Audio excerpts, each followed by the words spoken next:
welcome everyone to another episode of Humanity 2.0 podcast. Today is a huge treat because we have someone that we know. Welcome, Tom. I'm so happy to have you.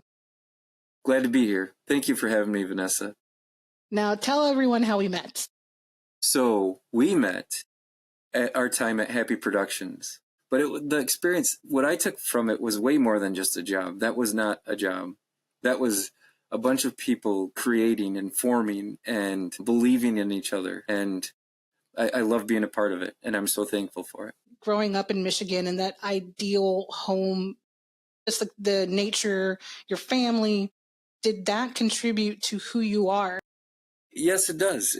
I was always loved and I've always felt connected. I remember as a child going to church and I'd look at my hand and I'd be like moving my fingers. And my sister would be like making fun of me. She's like, "What are you doing?" I'm like, "I'm just so amazed that I can move my fingers." I felt the love for my existence, right? Like I felt love for being here.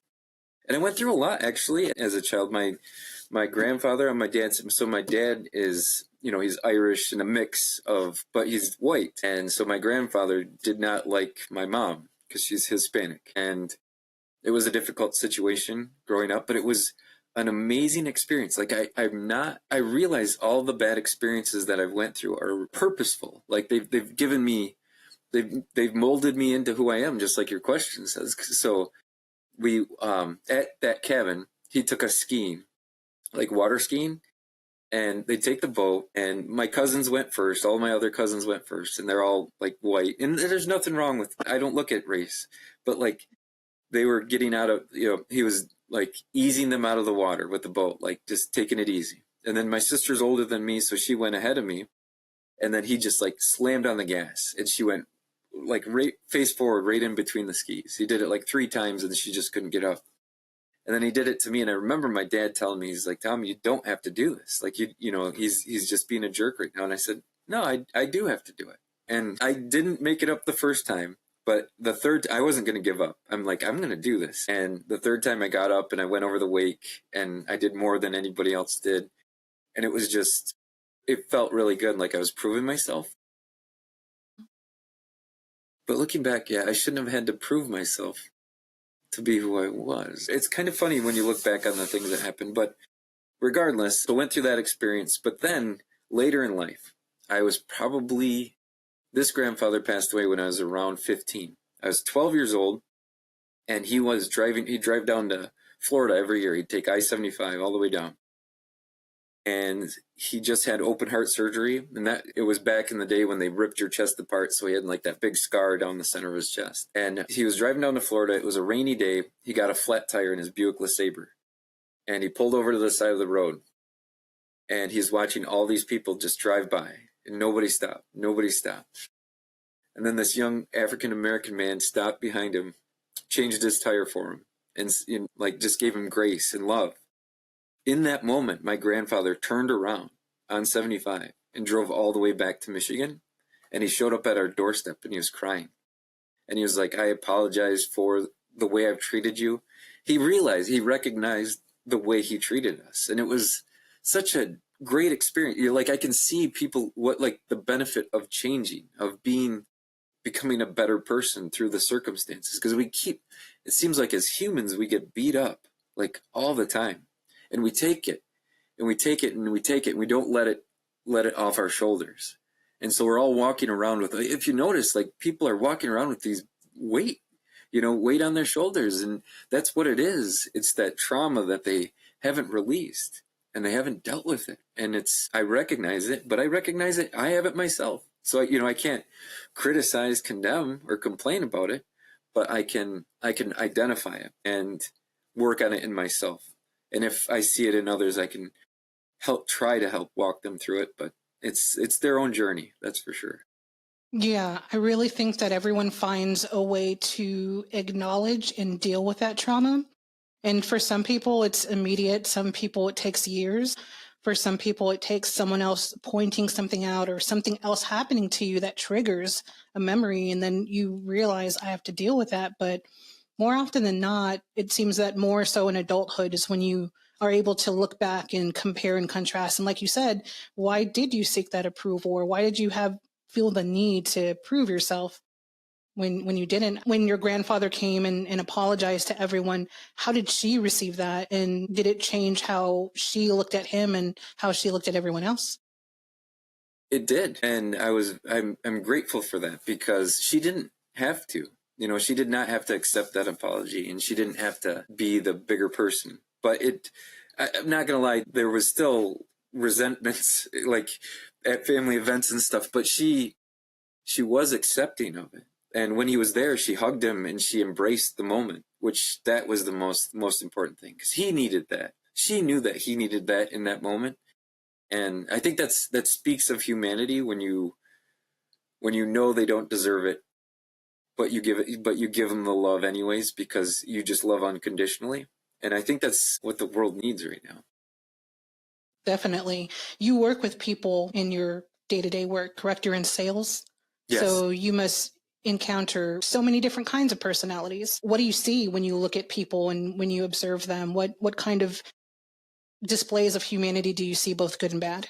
Yes, it's well, in my opinion, it's there's things that we perceive as bad, but I don't think that there's any bad. Because the more I look at it, the older I get and the more experience in life I have, I see it's all love. It's all love. Like, so you are magical, Vanessa. You understand life for what it is, and I think it's so precious. But the hard thing is, being who you are in this world is so difficult. This world isn't designed for you, and it's not designed for me. It's upside down, and we take it, and we embrace it. We give so much of ourselves, and don't take anything back for ourselves. And I think it's time that we start setting boundaries and not giving ourselves away for free, and not letting other people take advantage or control us like they want to, you know, like they just want to. Yeah. And we need to set those boundaries, find our happiness, because happiness seems so much harder to find now than it ever has. I mean, I bought a remote control car because I thought that would bring me happiness, and it didn't.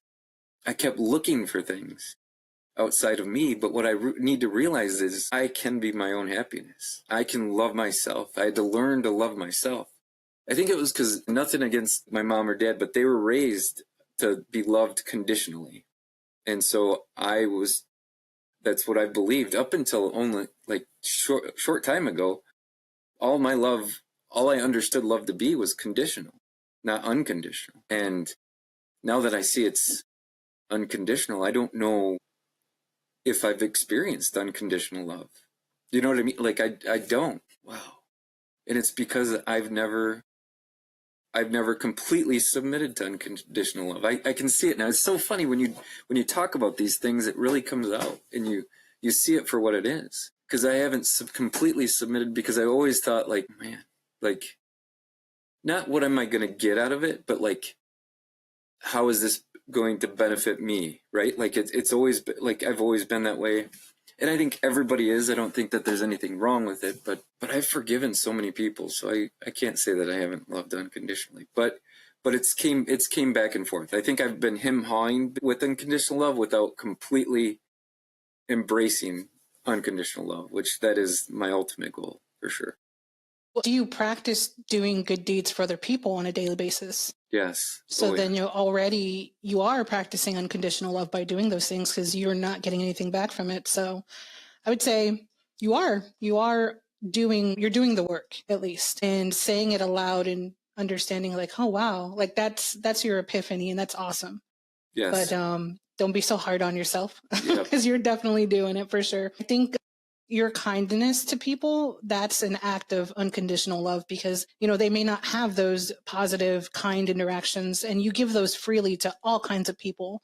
So in that, you're practicing unconditional love. I was talking today to my son about transactional friendships, and how there was a person who I just recognized recently how that was a transactional friendship, because, you know, my worth was only as good as what I was doing for them. So then I thought, oh, wow, that's something that I don't need, you know, to have around me, but it took me a minute to understand that. Cause like you, I was like, that's just the way it is. Like I didn't think about it, but now recognizing that I should give myself more worth and more love than I do, I can recognize that, oh yeah, that friendship isn't something that I should try to keep in my life because it's, merely transactional, and that's not a real friendship.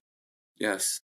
Yes. Do you think a majority of not, do you think a larger population is waking up and understanding?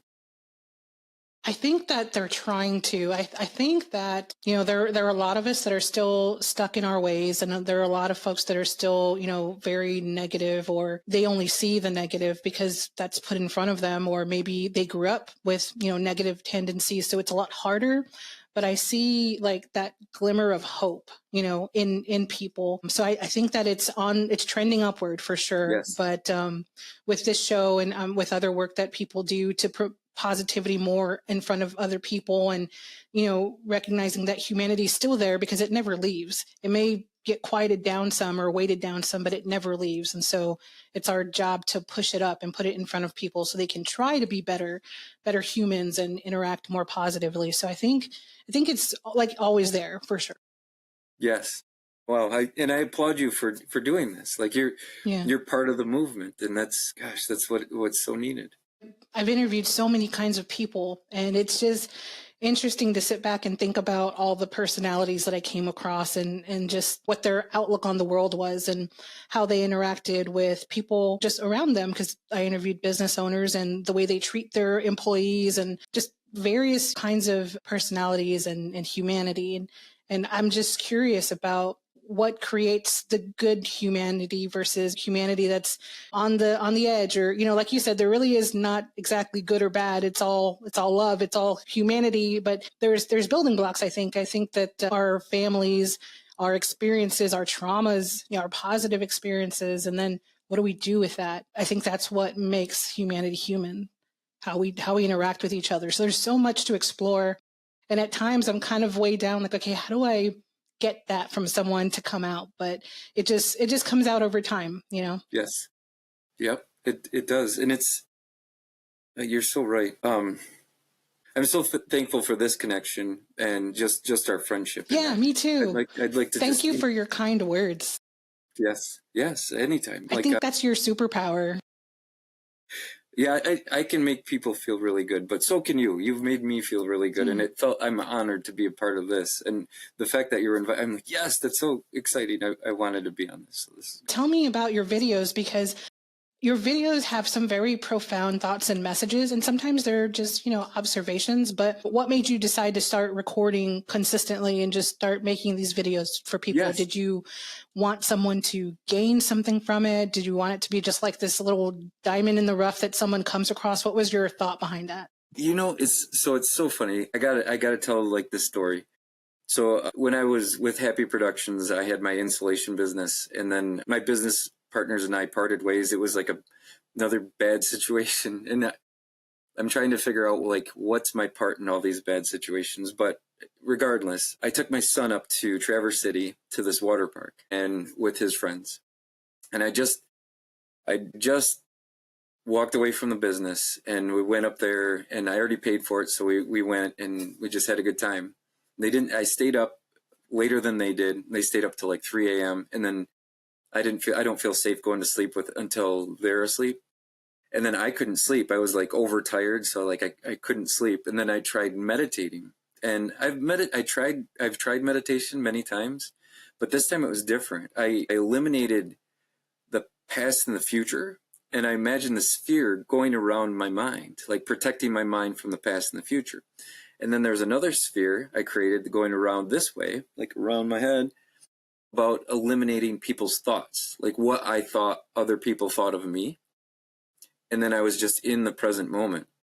And I'm not going to lie, Vanessa, I was pulled out of my body, and I saw like the universe. I saw like one of those photos from the Hubble telescope. It was just phenomenal. Like I saw it and I was there, and then fear creeped in. I'm like, oh, I don't want to leave my family. I don't want to leave them behind. And like, oh my gosh, my son's here. My wife didn't go up there. So if I was taken, my wife would have to drive all the way up there. What a horrible experience, you know? So like I begged to come back. And when I came back, I felt layers, like heaviness. As I came down, it was like layer, like in Interstellar where you see those lights.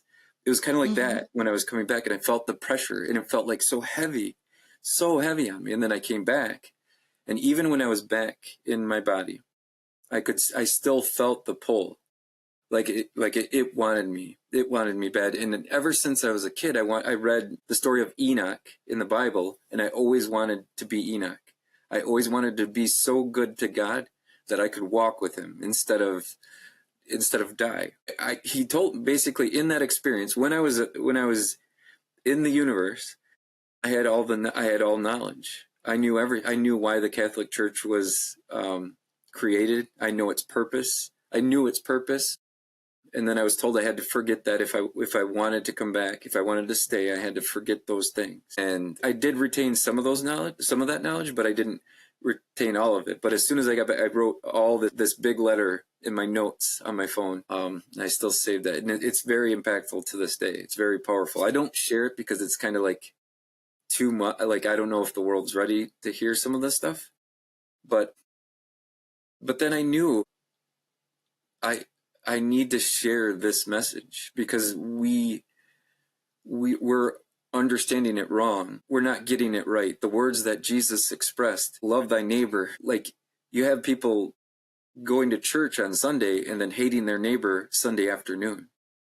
And it needs to change. My perception of it all. And then it's so amazing, like how everything comes together. Like, you get into quantum physics and everything's attached. Everything is connected. Quantum entanglement. And I do truly believe that what's inside is what you experience outside. And so it makes me think that I really need to work on myself if I'm experiencing the things that I continue to experience, which is, I'm okay with that. I understand. I have an open mind. I want the best for this life and my family. And so I'm going to keep trying. So from that experience, after that, do you feel like almost as if like there's just like a portal that's still open for you? And that's how you're receiving these messages that you're getting? Yeah. Yes. Yes and no. It gets heavier. So there's days where it's there all day, and then I can just look outside and I see like the clouds and it's just beautiful. And I just know. And then there's days where it's not. There's days where I feel completely disconnected and it's like I'm off, and I don't like those days. That's for sure. It's not fun, but I'm trying to find ways to connect on those days to where I can bring it back, bring that feeling back. And I know it's just a process, and I know everything works out.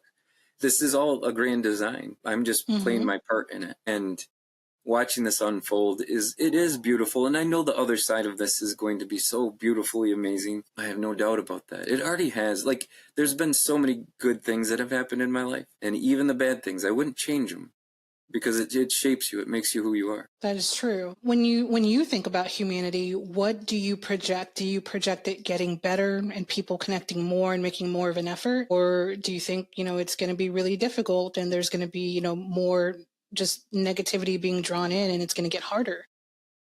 It's funny because I think both of those as truth. I think of it both ways. I see both sides of it. And when I experience it, my thing is I need to know that is in all of us. I need to find the spark that's within all of us, in everyone, even the ones that aren't showing it at that moment. Because I've had moments where I'm not perfect, where I show anger or resentment towards something that, and I probably shouldn't have in that moment. Like, it's just because I'm in a rush or financially things aren't working for me, like then I get in this attitude. So when I experience that in others, I'm doing my best to recognize that they still have that spark within them. It's just they're experiencing this moment in this time, and I don't know what they're going through. So I can't be mad at them. But it's a difficult journey. But the more positive, I think, the more positive experiences I get.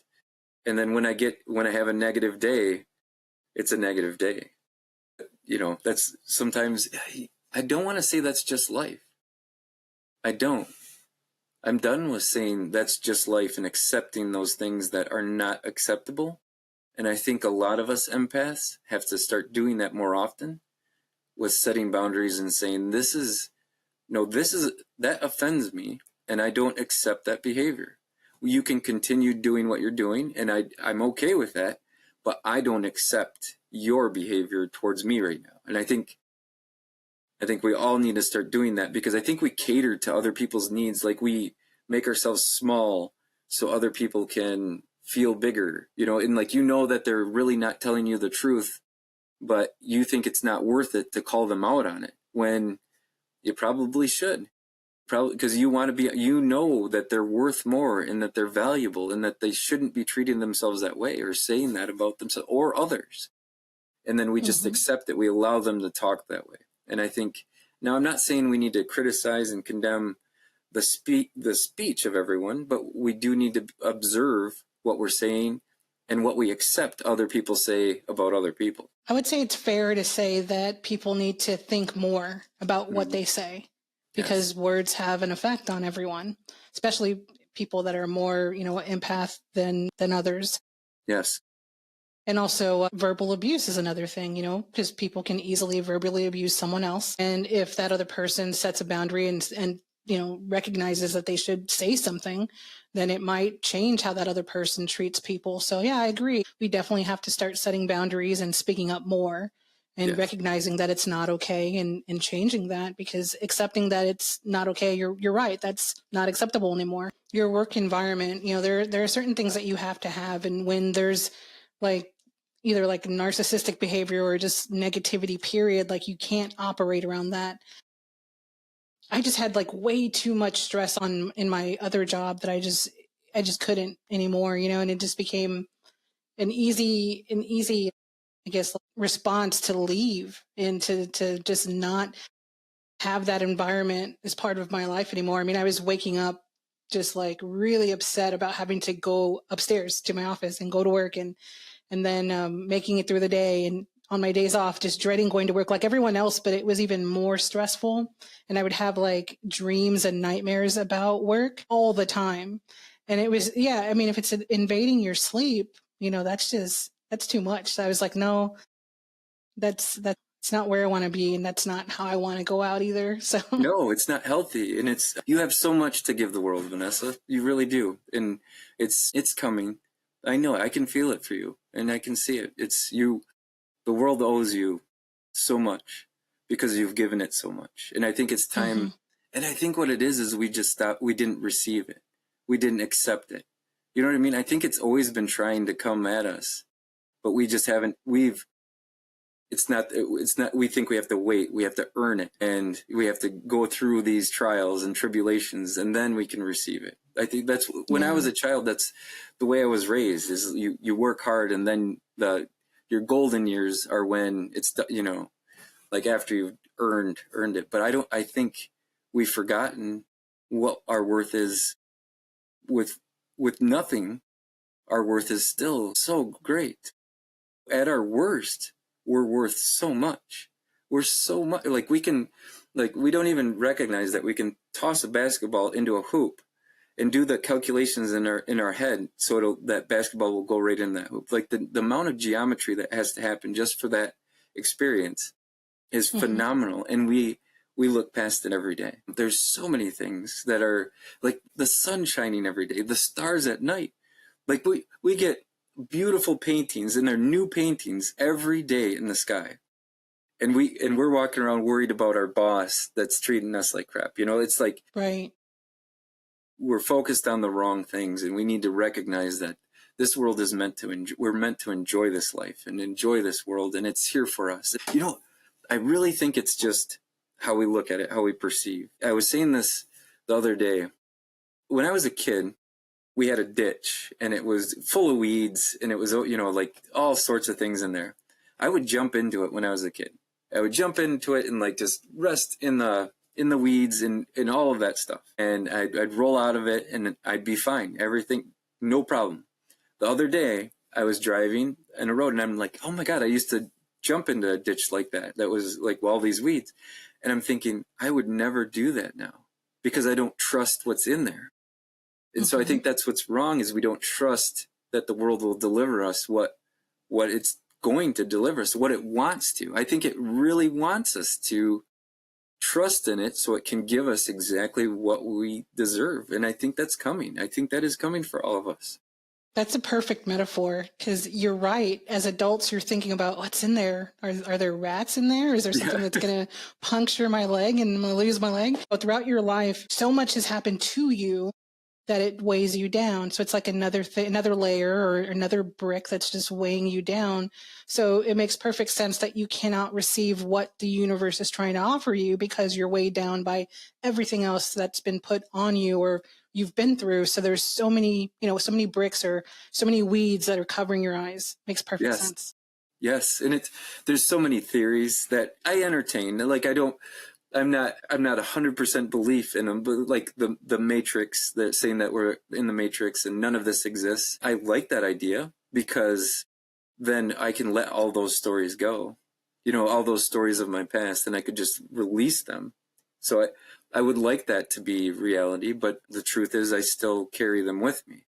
So until I can release those stories completely, it's the world, it's the reality that I live in right now. And then I think Alan Watts said it, that we're all small pieces of God experiencing the world in different ways, like fingers on a hand. Oh my gosh, I like that. I love, because then you can look at, like, instead of that angry gas station attendant, instead of saying like, oh man, what a jerk, instead of saying that, you can say, I'm having a bad day. That's me. I've had that bad day. And so that, and then you want to change it for them. Then you say, I love your necklace. You say like something nice to them to change, or just even smile at them.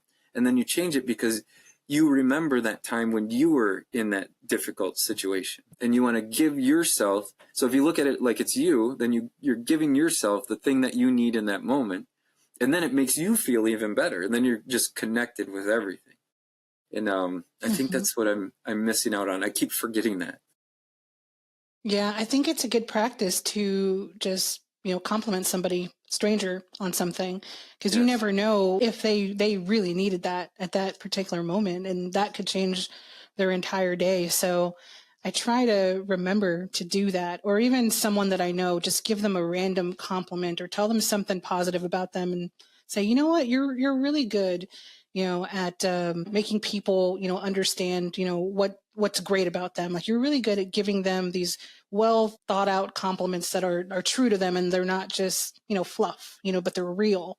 So I feel like that makes a huge difference. It's just like opening a door for somebody. Yes. It's very small acts that we could do, and what a difference they would make. Yes, absolutely. And it's, and man, that ripples though, like that one, you could save a life. You really could, because that could change that trajectory for the rest of the day. Because if you think about it, if they're on that track, because we've been on that track where it's a bad day, and then, oh my gosh, it just continues and it keeps getting worse and worse and worse. But if you change that for them, you change that trajectory, you really could save their life, and then they could impact other people, and they could, remember that one guy or that one girl that said something nice to them when they were having the worst day ever. It's huge. Now, I'm not saying that we need to sacrifice everything, but I do think it's nice to give compliments and, and give it back to the world what we need. Yes. What we would want in that situation instead of what we wouldn't want. And I think we're so used to giving what we wouldn't want because we're reactive. We're in that survival mode. So we're in fear, fight or flight. And we instantly defensive when somebody's angry at us, and then we take things really personal instead of, shoot, I remember when I was angry like that, and I'm going to give them what I needed at that time instead of reacting to it like we're different or we're separate, like we're not one. I think that makes a difference. Thinking about your life, just all of the experiences thus far, can you remember a moment where you experienced humanity doing good for one another or the opposite? Well, so my son, my 15-year-old son, he had some friends and we went up to the cabin. We played Cards Against Humanity. I had no idea how raunchy that was, but they had one friend that was like he was struggling mental wise, or he was just in his head about something, you know, and he was really disconnected. But what I liked is they'd go over and check on him and like make him feel like he's part of the group.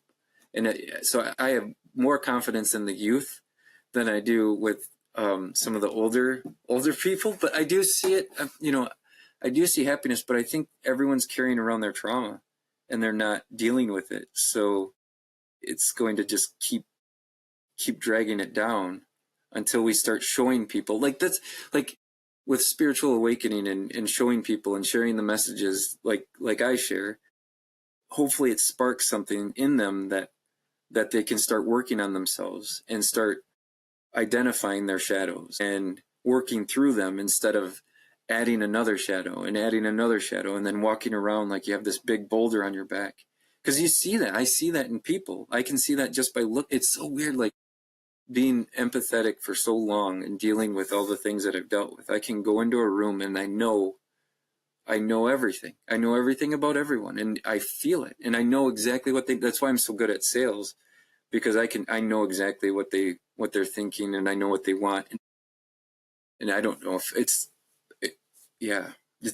like a special gift once you go through all the things. If you go through so much, like, I don't know if it's like an achievement, like in the game of life that you get after you go through so much trauma that you can recognize what it is for what it, because you've been through it and you understand both sides of it and you see it. And then the bad thing is, though, we all want to run away from it instead of run to it and fix it. And I think it's going to be difficult for us because we've let it go so long without facing those things.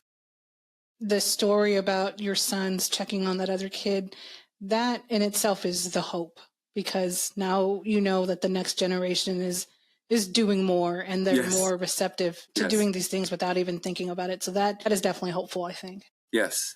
And it's not to say that it's not out there. My coworker, he's amazing. He looks out for me. He's a really good guy. He's got my back, and I do see it in humanity in the older generation, but it's not as much as I'd like to. But the problem, I'm glad you asked that question. I'm so glad you asked that question, because I need to start recognizing it, because I know it's out there. I'm just not looking for it. And I think that's my problem. You know, like if you look for it, you'll find it. And when you say it, what do you mean exactly? So if you look for the positiveness of humanity, I think you'll find it. And I see it in videos all the time. Because you know, TikTok, in my algorithm, it'll give me that, because that's the kind of content I want. But I do see that, sure. and I love that when you can change someone's day or make them feel special in just that present moment, and it eliminates everything. For that one moment, that boulder is off their shoulders, and they feel the love that they've always wanted to give. And I think we've never given it to ourselves.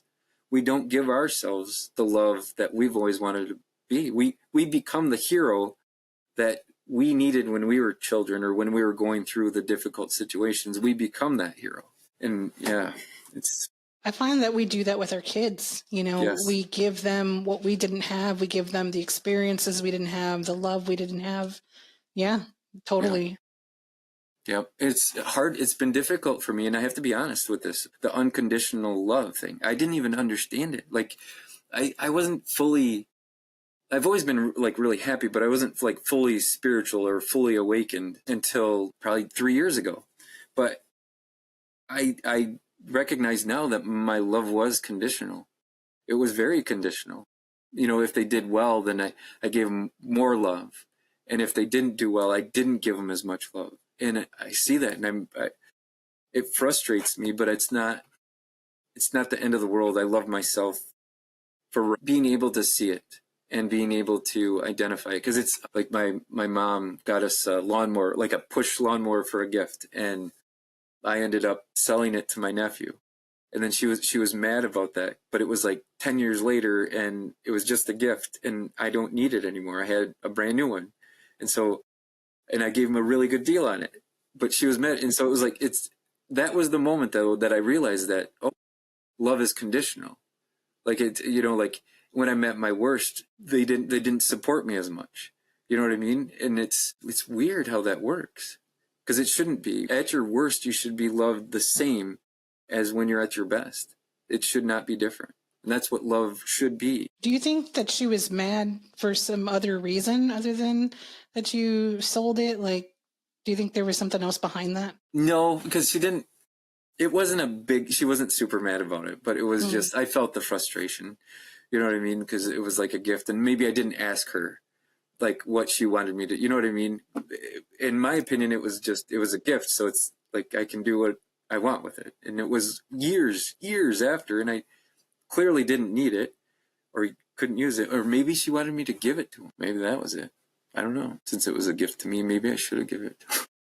But it was like, it wasn't much. Like, I didn't even charge him anything for it. Yeah. Yeah. I needed this so much, Vanessa, because it's about forgiveness. You can set your boundaries, but then, because we can only do so much. We're not super beings. We can't be the best parent. We're going to make mistakes. We're imperfect. They're like, you look at the golden ratio, it's imperfect. This entire world's imperfect. And so that's part of what makes it so amazing, is the imperfections that shape us into who we are. Because it is all connected, forming us into what we're becoming. And yes, we are going through a very heavy time right now, like a very heavy emotional time. But the other side of this, if we focus on the fact that everything is working out for us, we'll come through it and be a lot better. I think the world is demanding change because it's going through this. It's recognizing this is not acceptable. We can't continue the trajectory we're on. It has to change. And even you look at the Schumann resonance, that's changing quite a bit. Have you noticed that? Like, so the resonance that comes out of the earth has increased dramatically, because I believe it has to change because it doesn't like the direction it's headed. What would you say is your definition of humanity? So my understanding of humanity at this moment, so I'm not saying like this is 100% what I believe, because I'm open-minded and I accept the fact that I could be wrong.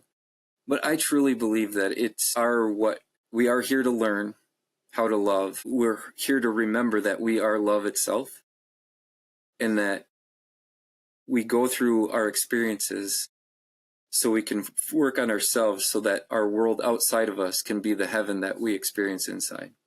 Like, because once you bring heaven in, it is without. And it is. I experience it. I have those days, but I have those days where I don't. And I want less of those days and I want more of that. So I'm working on me. I'm working on and I think that's why you have to have the difficult life. If you want the good one, you have to deal with all your difficulties that are inside you. You have to face them with no fear, instead of in no doubt. You have to trust that it's going to work out regardless of the consequences. And you like the, what is it, the buffalo that go right into the storm, like that walk right into the storm. I love that. Did you know that? No. Okay, so when it storms, like when a big snowstorm or tornado's coming, they'll walk right to it. They walk right to it. They don't walk away. Because they know that they want to get through it as soon as possible. So they're just walking right through it. So I love that about them, and I need to be more like that, because when it gets difficult, I tend to get in survival mode. My limbic system drops, and then I'm in fight or flight, and then I leave. I feel like when things get difficult, I go internal, like I close off to everyone. So that's my thing, is asking for help, right? Or else just letting other people in. I don't, like, I guess because it's been my experience that, I can take care of it, I'll figure it out, but it's letting other people in and getting help from other people. I was talking to a coworker about nostalgia. So when you had that experience, I do this all the time with movies. I loved the movie The Fox and the Hound, and I wanted to recreate that experience with my boys. We watched that movie and they did not like it. And it was not even like heartwarming to them. Like, it was just, because the technology in movies are so much better than what they were, and the writing is so much better. And it was just such a simple script, but I still love it. It still makes me cry. But those things, but our problem is we place ourselves into trying to remake old experiences that can never be remade. So our expectations will never be met.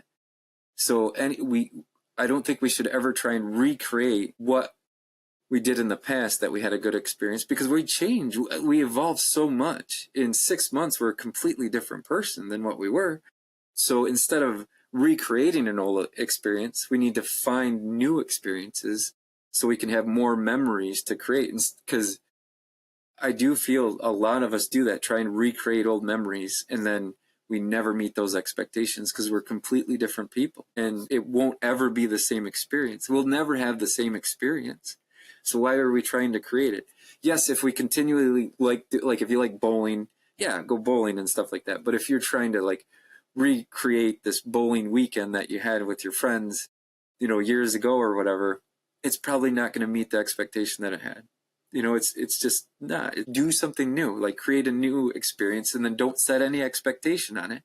Then you won't have any resentment. Then you won't have any, oh, this, it didn't go like that or whatever. You didn't know how it was going to go, and you didn't have any expectations.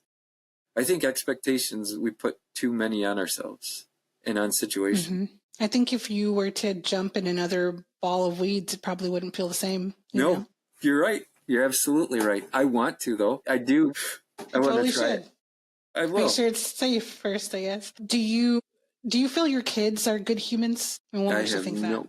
I have no complaints. They're the best. They tell me everything. Like, they don't hide anything from me. I feel like we can have that honest dialogue. They played Cards Against Humanity with me, and at first they held back, but then after a while they did not. They threw down those raunchy cards, and I loved every second of it, because I want that. I want their realness. I want their bad side. I want to see their bad side, and I want to show them that I love that bad side. So like when when they're down, I had one experience I do have to share. This one is a really good one. My son, his senior year, he took his junior year off from football, but his senior year he went and he practiced all summer long with the team. And then they gave him his pads, and that day he had performance anxiety. I think he was like afraid of how he was going to do. And he came home from practice and he pulled in the driveway, and it was halfway through, so I knew something was up. And he was like crying, and like he came walking to me, and I recognized two people inside me. One was the me that with old programming that was like, no, you start something, you have to finish it. You have to commit. You commit to something and you have to go. And then the other was like, I love him no matter what. So I chose that one. And I loved him. I hugged him and I said, it's okay. I don't care. It doesn't, this means more to me than whatever you were going to do. Like your happiness means more. And if you weren't happy doing it, I love you regardless. And those moments, every time we make those choices in those moments, I think it really helps us evolve into the people that we actually should be. I feel like it's so important to have those experiences with the kids, whether they're small or big. Mine's 22, and I still want to, spend time with them and have meals with them. And, sometimes they want to go back to their rooms and go talk to their friends, but you're like, no, come down, let's have a meal. Because we need that FaceTime with our family. It doesn't matter, how old they are. It's just so necessary. Because like you said, you look at them and they're such good humans, but part of that is, the FaceTime that we have, you playing card games and just really, being able to be authentic. That's so important, I think. So I feel like, we can make more of an impact and create better humans by, spending more time with our kids. Yes, absolutely. So 22 is tough because 18, we struggled at 18, my wife and I. And he's still at home, and like he's home all the time, but he goes to school and goes to work and stuff. But there's that feeling where it's like he's his own person now. And what am I? Like, what is my value to him now? And that's because you remember when they're little and they're so dependent on you and they're so reliant on you, and you give so much of your life to them. And then when they start going out in the world, you realize that you're not going to experience that anymore. That that part of this experience is over, and it is difficult. And yeah. I can understand that. I feel like they just have a new level of need from you as an adult because you still have so much experience and so much wisdom to impart on them. So I think they still do need you. And even though it feels like, you question yourself, what do you have to offer? You still have a lot to offer, really. Thank you. It just may be more of, you tagging them and saying, hey, let's meet up. Hey, let's have lunch. Hey, let's, go to the cabin. But just making time to do that, and then them understanding that you're trying to part that knowledge to them, that I think that they'll receive that well, because it sounds like they're very receptive. Oh yeah, they are. They love being home. Like they don't like going places because like my youngest, I'm like, hey, you want to go do this, have friends? And just no, he wants to be home with us. I love that. It's very important to me that they love to be home and they feel loved and they're comfortable in it. We just rescued a cat, a pregnant cat, and had 6 kittens. And oh my gosh, Whoa! So our house is utter chaos right now, but it is a lot of fun. Oh my gosh! Yep. What are the cats' names? So we didn't name them. We just have kittens. There's an orange one, an orange and white one. The orange one's like the most adventurous one. We have him on one side of our basement, and when we open that door, he's out. Like I have to hit him with my foot to keep him in, like on that side. And then there's a skunk-looking one. He's black and white, and he's another one. But man, they're so adventurous, and it adds so much fun to our life. That's for sure. Well, that's the thing with orange cats, though. Like they're like known to be like the most, cheeky and the most like, I guess, difficult because they get into everything. And have you seen that, right? Like you've seen like the orange cat vibe? Yeah. Did you know that? So funny. I think 90% of orange cats are male. So it's really rare to find an orange female cat. Yep. That's and crazy. we have one of our original. We have 5 of our own on top of these cat with kittens. But one orange one that we have, he's so funny because he's got this little tiny head, but he's got a really huge body. So it's not proportionate. But we started calling him Cheese. But then we saw like the dogs would like chew on his leg and he wouldn't even mind. Like he doesn't care about anything. He loves everything. So we started calling him Jesus Christ. He's just the best cat. Do you think animals make a big impact on how we are and just how happy we are and how we treat other people? Yeah, I have a soul cat named Jeff, and he knows when I'm off, and he lays on my chest. And I swear, purring has a healing property to it. The vibration of purring, it must have a healing because I feel so much better. And he loves me unconditionally. Animals are the best experience for unconditional love because they're never going to condition their love for you, ever. They aren't. And we should be that way. We should learn from them and behave more like them and just be like, oh, okay, you have a problem? Okay, and like not even deal with it. We take on other people's problems because we think we can solve them or we think we have the right solution in our mind or whatever, instead of being like, well, I'm sorry you have that problem, and then just move on like a cat does. Cats don't care. They don't. Just give everyone a cat. There you go. That's the solution. Let me just purr on you. I don't think it's a good idea to just go purr on people at work. I don't think that'll be I'm gonna try thing it though. to do. You mentioned bad days. The bad days, right? What do you do to push yourself on the bad days? So I remember the good days. I remember that there's more good days than bad, and it's only temporary. Breathing techniques have helped me a lot. That Hawaiian song, Ho'oponopono Ono or whatever, I don't know how to pronounce it. But if you YouTube it, it's a Hawaiian love song, Hoko, and you could just put an HOCCO and you'll find it.